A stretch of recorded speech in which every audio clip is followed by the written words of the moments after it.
philosophy? We're a critical incident response training company. We teach both citizens and law enforcement officers how they can respond to a violent intruder in a building. From the citizen perspective is, what are they prepared and what are they trained to do before law enforcement arrives on the scene.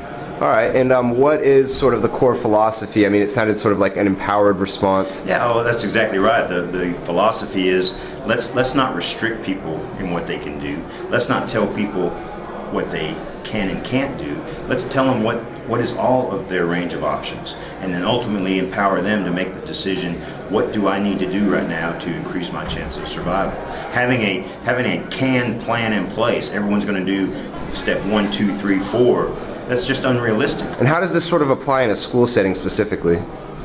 Specifically, it's give people the information about what's going on. Just don't make a lockdown announcement. Tell people what's going on, and again, they've received training and they're empowered to make a decision for themselves. Do we need to stay? If we need to stay, do we know how to barricade? Do we have the opportunity to get out? Why would I stay in a danger area if I have an opportunity to get away from it? And then, also, but if contact is made, are there ways that they can impact his ability to shoot at them accurately? And that's how people get hurt by firearms.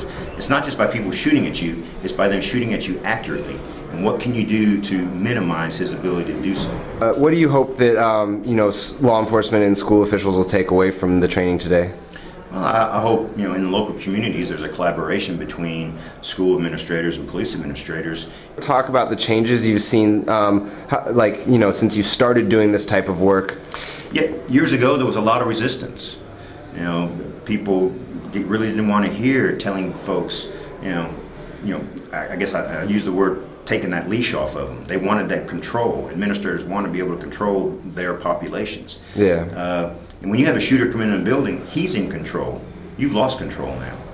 And how do you get back control? You just don't make his job easy. And by forcing everyone to stay within that danger area, you've somewhat made his job easy because you have kept the target-rich environment very rich. Well, the shelter-in-place plan, it's a potential option, but it just shouldn't be the option. Securing in place may be my best option, but if I secure in this room, but I've got a door here that could have took me out and away from the danger, why would I stay in the room? Mm-hmm. Well, I stay in the room because there's a policy in place, and then I stay in the room for 5 minutes, and then the bad guy comes in, and now I'm a casualty. And that's what happened at Columbine. So, the kids in the library, they were there 5 minutes before they got shot, and there was a door that took them out of the library.